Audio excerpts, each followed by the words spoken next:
LAC पर बढ़ती भारत की ताकत के बारे में अब आपको हम इंफॉर्मेशन वॉल पर जल्दी से पॉइंट्स समझाते हैं। देखिए, पीएम मोदी ने जिनपिंग के सामने एलएसी का मुद्दा उठाया, जिसकी बात बार बार हो रही है। ब्रिक्स समिट से अलग दोनों नेताओं ने मुलाकात भी की है।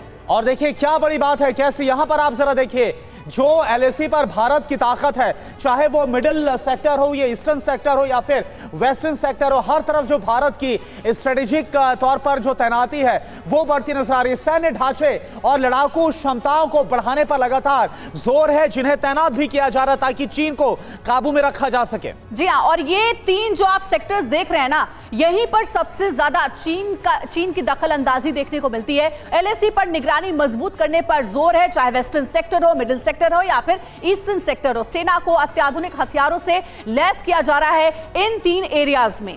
और इसके अलावा और क्या बड़ी बातें हैं, high frequency air defence system भी लगाए जा रहे हैं ताकि चीन की किसी भी हिमाकत का जवाब दिया जा सके। इसके साथ ही लेजर गाइडेड अत्याधुनिक मिसाइलों की तैनाती की जा रही है। आप देखिए कैसे भारत लगातार सीमा पर अपनी मुस्तैदी और ताकत बढ़ा रहा है। अंजलि जी हाँ, और इतना ही नहीं, मॉडर्न ड्रोन, आर्टिलरी गन, अत्याधुनिक कार्बाइन की तैनाती भी यहां पर बढ़ा दी गई है। सैनिकों को हमेशा 24 घंटे अलर्ट पर रहने के लिए कहा गया है। पहाड़ी और दुर्गम जगहों के अनुरूप तैयार टैंक भी ईस्टर्न सेक्टर, मिडिल सेक्टर और वेस्टर्न सेक्टर में तैनात किए गए। और साथ ही एक और अहम इंफॉर्मेशन है, एलएसी के पास इंफ्रास्ट्रक्चर को मजबूत करने पर जोर दिया जा रहा है और इसका असर भी नजर आ रहा है। कैसे चीन लगातार एक दबाव में नजर आ रहा है।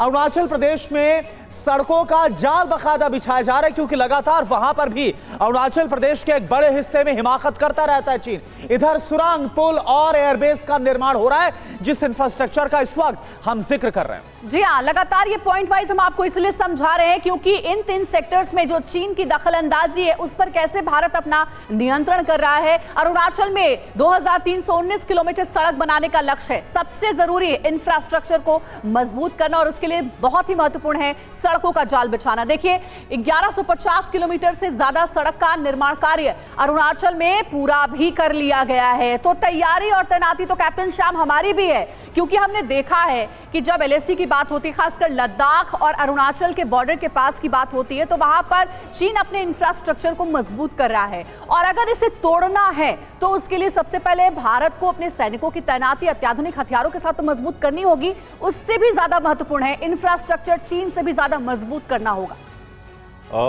बिल्कुल सही कहा आपने, और एक बहुत ही जरूरी काम हो रहा है अभी। जो हमारी पॉलिटिकल विल है और हमारा जो मनोबल है देश का, वो काफ़ी हाई है अभी, और इस हिसाब से हम काउंटर स्ट्रैटेजी बना रहे हैं जिसमें इंफ्रास्ट्रक्चर फैसिलिटीज़ पूरी तरह से ये लगातार का प्रोसेस है और इसमें बढ़ोतरी हुई है। इसके साथ दो बातें मैं कहना चाहूँगा जल्दी से। ये तो परमानेंट स्ट्रक्चर्स हैं जो क्रिएट करने ही होंगे और जो विजिबल होंगे, और डिप्लॉयमेंट भी होगी आर्मी की। रैपिड एयर डिप्लॉयमेंट जो तेजस की, मिग-20 सुखाई की जो आप देख रहे हैं, जो अभी हमारे ट्रांसपोर्ट एयरक्राफ्ट्स हैं, पिछले 3 दिनों में ही रैपिड डिप्लॉयमेंट फोर्सेस के हिसाब से पूरी स्क्वाड्रन को लिफ्ट करके और इम्प्लांट करने की कोशिश की गई है। और आप जान रहे हैं कि श्रीनगर में भी तैनाती की गई है तेजस एयरक्राफ्ट की। दूसरी बात, सॉफ्ट जो वेयर है, मानव जो है, 600 ग्राम पंचायत सदस्यों को 15 अगस्त को यहां बुलाया गया था।